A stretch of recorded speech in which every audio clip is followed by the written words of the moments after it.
The first time I realized my company had a parasite, it was not a balance sheet. It was a video. At 2:17 a.m., my phone lit up with a link from my retired assistant, May Torres, who still had the instincts of a smoke detector. The clip was 12 seconds long. A young man stood in our lobby in front of the Glassforge Analytics logo, grinning like he had invented oxygen. The caption read, "Day 4 as an intern, and I already trained the secretary to fear me. Ladder season." He panned the camera to the reception desk and snapped his fingers at someone off screen. The audio was muffled, but I heard the tone. The tone is universal. It is the tone people use for vending machines that ate their dollar. I sat up in bed and watched it 3 times. Not because it was shocking, because it was familiar. I built Glassforge from a folding table in a sublease studio above a printing shop in Milwaukee. I hired people who were smart and kind. Then I trained them to stay smart and kind under pressure. I retired last year, moved to the board, and promised myself I would stop micromanaging. I told myself culture is a garden that grows if you water it. Then I watched an intern treat a human being like a button. His name was Tyler Quinn. Unfortunately, it was also his online brand. Tyler Quinn wins. He made daily posts about corporate dominance like he was filming a nature documentary where the prey had dental insurance. The reports had already been trickling in. Complaints about disrespect, conflicts in the executive suite, a secretary quitting without notice, an intern who spoke to people like they were optional. The interim chief operating officer wanted a clean solution, a policy reminder, a seminar, something that looked good in an email. I wanted the truth, and I wanted it unfiltered. So I did something wildly inconvenient and deeply satisfying. I called a temp agency at 6:30 a.m., used a different last name, and requested a short-term assignment as an executive secretary. I did not ask for access to anything secret. I asked for a desk, a phone, and a front row seat. By 9, I was in the building wearing a modest blouse, simple slacks, and a badge that read, Nina Price, Administrative Support. No pearls, no founder aura, just a notebook, a pen, and a calm smile that said, I am harmless. The executive suite smelled like citrus cleaner and money. The wall art was expensive and pointless, which meant it belonged there. A manager named Brett Lyle showed me my station. I was replacing the prior secretary, a woman named Joy Kim, who had taken a sudden leave and refused to say why. Brett spoke quickly, avoiding my eyes. You will support the product leadership pod. Calendars, meeting notes, travel, he said. The intern cohort floats through here, so keep an eye on badges. Keep an eye on badges, I repeated, like I was learning a new recipe. Then the glass doors slid open, and Tyler Quinn walked in like applause followed him everywhere. Mid-20s, crisp blazer, hair sculpted into confidence. He held a phone on a small tripod and spoke into it while walking. Day 5. Pro tip. If you want respect, do not ask for it. Take it. He turned and saw me. He did not say hello. He did not ask my name. He glanced at my badge, like reading a label on a jar. Nina, he said. I need the vice president calendar. Full view. And make it fast. I have content to plan. I looked up with my warmest secretary smile. Of course. What is it for? He smirked. To win. You would not understand. And right then, I knew my hook for the week. I was not here to type. I was here to watch a little emperor build a throne out of other people's patience. And then I was going to kick the legs out. Being a secretary is the most effective invisibility cloak ever invented. People will stop speaking when a lawyer enters, but they will confess their entire souls in front of a woman holding a stapler. By day 2, Tyler Quinn treated my desk like a supply station in a video game. He dropped requests on it the way toddlers drop crackers, assuming someone will clean up the crumbs. Print this, schedule that, cancel her, move him. He did not say please. He did not say thank you. He did not even say good morning. He said Nina like it was a function key. He also filmed everything.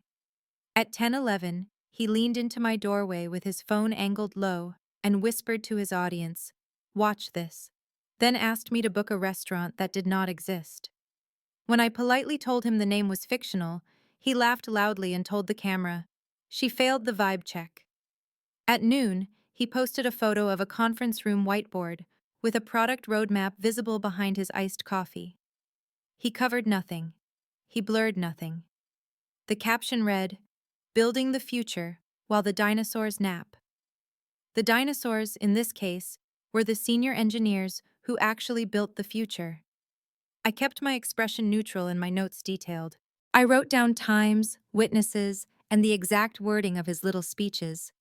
I took screenshots of his posts the moment they went live, before he could delete them and pretend his arrogance was a rumor. Tyler was not just rude. Tyler was strategically rude. He performed cruelty when an audience was near, and performed charm when someone important walked by. The difference was so fast it gave me professional whiplash.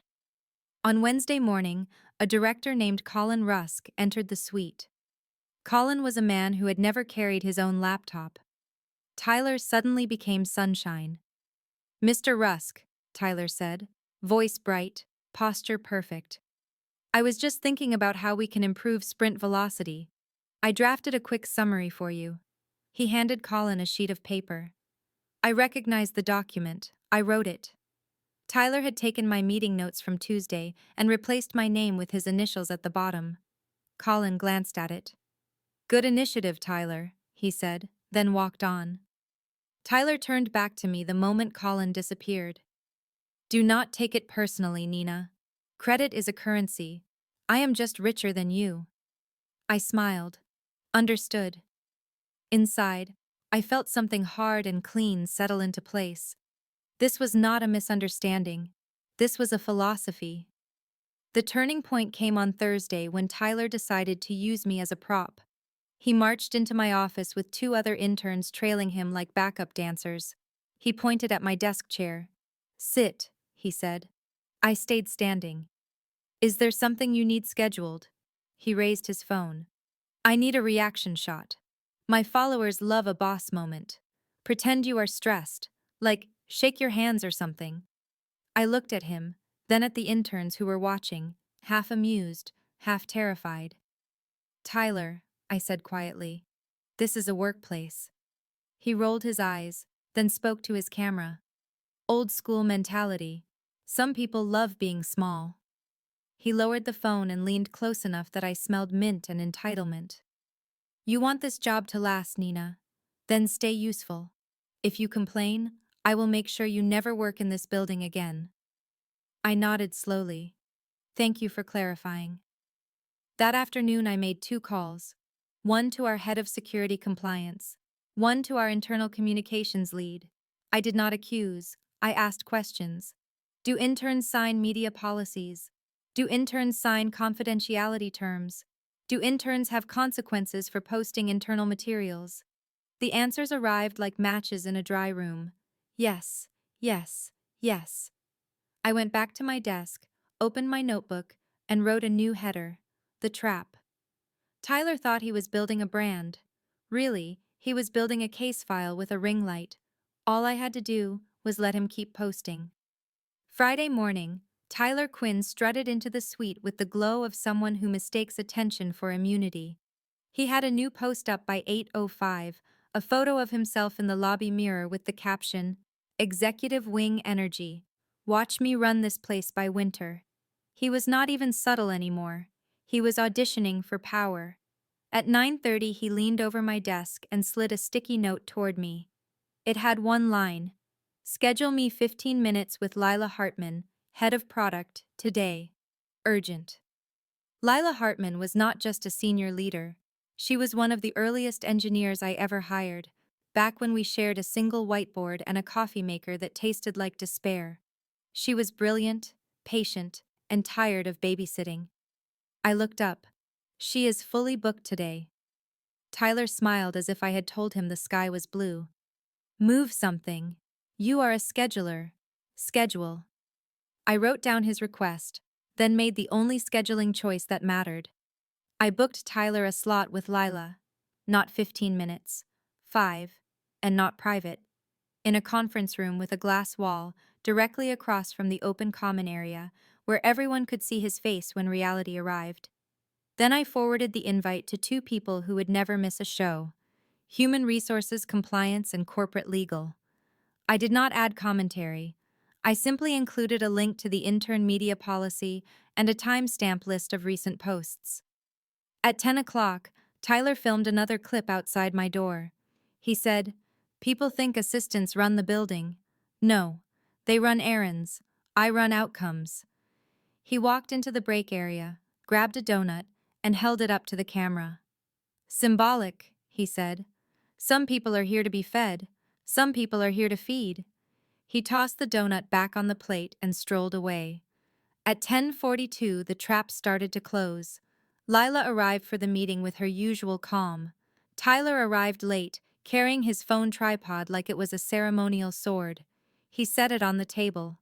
Lila stared at it. "Is that recording?" Tyler grinned. "Just a leadership clip. My audience loves mentorship. Say something inspiring."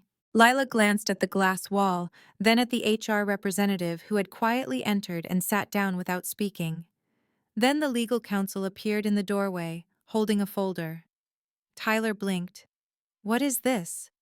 Lila folded her hands. "Tyler," she said, "you have been posting internal information online. You have also been harassing staff." Tyler laughed once, sharp and brittle. "Harassing? Come on, this is corporate. People are soft." The legal counsel slid the folder forward. "Here are screenshots of your posts showing confidential material. Here are the timestamps. Here is the signed intern agreement. Here is the clause you violated." Tyler looked down at the pages, then up at me through the glass wall, and for the first time I saw fear flicker. It was brief, like a light bulb trying to work in a power outage. "This is a misunderstanding," he said quickly. "I am building brand value for Glass Forge." Lila said, "No. You are building brand value for Tyler Quinn. You also stole credit for notes written by administrative staff and passed them off as your own." Tyler snapped his head toward me. "Nina." I met his gaze, neutral and calm. The HR representative spoke. "Your internship is terminated effective immediately. Security will escort you to collect your personal items." Tyler stood up, chair scraping. "You cannot do this. I have a following." Legal replied. "Your following is not a defense, it is evidence." Tyler grabbed his phone tripod and stormed out. His face was tight, but he kept glancing around, looking for a camera to perform redemption. Security did not give him the chance. When the room cleared, Lila stepped into my office and closed the door. "Nina," she said softly. "Whoever you are, thank you." I smiled, and for the first time, I did not bother hiding the steel. "We are not finished," I said. "Tyler was just the loudest symptom. Now we find the infection." Tyler Quinn was escorted out before lunch, but the building did not exhale. Not yet. People do not relax when the loudest bully leaves. They wait to see if the bully has friends. And Tyler had friends. By Monday morning, my calendar filled with strange new meeting requests. Managers who never spoke to administrative staff suddenly wanted quick alignment chats. Directors asked for lists they never needed before. Someone in product operations asked me to print a spreadsheet that looked like a layoff draft with names and salary bands. I printed nothing. I saved everything. Tyler was gone, but his internet trail was still alive. He posted a tearful story outside our building, claiming he was targeted for being innovative. He called me an older temp who could not keep up. He hinted at a secret product launch, then said Glassforge was afraid of his brilliance. That last part was the gift. He was still leaking. He could not help himself. I forwarded the post to legal. They handled the rest. Meanwhile, I followed the paper. The layoff draft request came from a director named Owen Sloan, who also happened to be Tyler's favorite executive cameo in past videos. Owen had laughed in Tyler clips and called people background. Owen had the same philosophy, just a nicer tie. On Tuesday, Owen held a leadership sync in Conference Room Delta, I was assigned to take notes. Perfect. I walked in with my laptop and a pitcher of water, and nobody looked at me. Owen stood at the front talking about streamlining and optimizing the talent mix. He referred to the support staff as non-strategic resources. He said, "We can replace half of them with automation and vendors. People will adapt." A manager nodded. "We should start with assistants. They control information flow." Owen replied, "Exactly. Train interns to do it. Cheaper, eager, and they do not ask questions." I typed every word. Then Owen made a mistake that only arrogant people make. He joked about Tyler. He said, "The kid flew too close to the sun. Bad optics." But his instincts were right. Instincts, I thought. The instinct to humiliate people for likes. The instinct to leak private information for applause. The instinct to treat a company like a personal stage. When the meeting ended, I walked back to my desk and sent my notes to one person. May Torres, my old assistant, now head of board governance. The subject line was short: Culture Breach Evidence. The next morning, a company-wide email went out. Mandatory all-hands meeting. Culture and compliance reset. Attendance required. People buzzed. Rumors jumped cubicle walls like sparks. Owen looked annoyed. He thought this was a distraction. He was right. It was distracting him from the fact that his career was about to be folded neatly into an envelope. On Thursday, I arrived early and did not wear my usual modest outfit. I wore a simple navy suit, no logos, no jewelry, nothing dramatic. I walked into the auditorium through the side entrance with my temp badge still on. The stage screen played a montage of Glassforge early days. The room clapped politely, like applause was a checkbox. Then the chief executive introduced the special guest, the founder and board chair, Serena Vale. I stepped onto the stage. For a second, the room went silent in a way that felt physical. People leaned forward. Then a wave of recognition moved through the front rows. I saw mouths open. I saw eyes widen. I saw Owen Sloan go rigid like someone had pulled his power cord. I walked to the microphone and said the line I had rehearsed all week. "Good morning. My name is Serena Vale, and for the last month, you have known me as Nina Price." A gasp rolled through the room. I continued, voice calm. "I replaced a secretary who left suddenly. I did not come to play spy games for fun. I came because a corporate intern made online posts about humiliating staff, and I wanted to see what kind of soil allowed that weed to grow." I paused. Then I said, "Let us talk about the gardeners." I did not start with Tyler Quinn. That would have been too easy and too entertaining, like burning a paper cutout while the real problem sits in the front row. I started with the policies. I displayed the intern media agreement on screen. Then I showed Tyler posts, carefully, briefly, enough to make the point without giving him more attention. I showed the lobby clip, the caption, the snap of his fingers, the way he spoke about fear like it was a productivity tool. The room reacted the way decent people always react to cruelty when it is finally labeled as cruelty. Quiet disgust, a few murmurs, a few faces turning red with shame. Then I switched slides. This one was not about interns. It was about managers. I displayed meeting notes from Conference Room Delta, verbatim, with names attached. Owen Sloan appeared on the screen beside his own words about replacing assistants, training interns to control information flow, and calling support staff non-strategic. Owen stood halfway out of his seat, then froze, realizing movement would only make him easier to see. I looked right at him. "Owen," I said, "please stand." He did not. Not at first. "Stand," I repeated, gentle and firm. He rose slowly, like a man discovering gravity for the first time. "You helped create the environment Tyler used as a playground," I said. "You called it instincts. You framed disrespect as efficiency. You treated people like tools, and then acted surprised when a kid treated people like toys." Owen tried to speak. "Serena, this is a misunderstanding.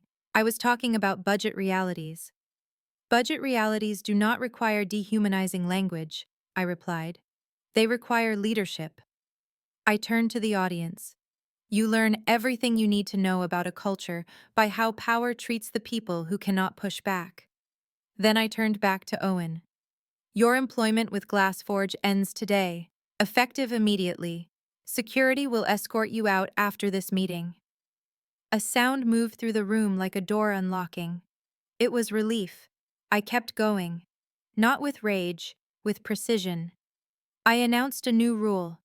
No employee, intern, or executive may record inside the building without written approval. I announced a new training program led by actual support staff, so every manager learns what it takes to keep the place running. I raised base pay for administrative and facilities roles. I created a confidential reporting channel that routes to board governance, not to the same managers being reported. Then I made the revenge personal, but clean. I announced the new internship selection policy. Interns would now be reviewed by a panel that included reception, assistants, and security. If you cannot treat people with respect on day 1, you do not get access on day 2. In the front row, I saw the young engineer Tyler had threatened in earlier reports, a developer named Jonah Reed. Jonah looked stunned. He also looked lighter.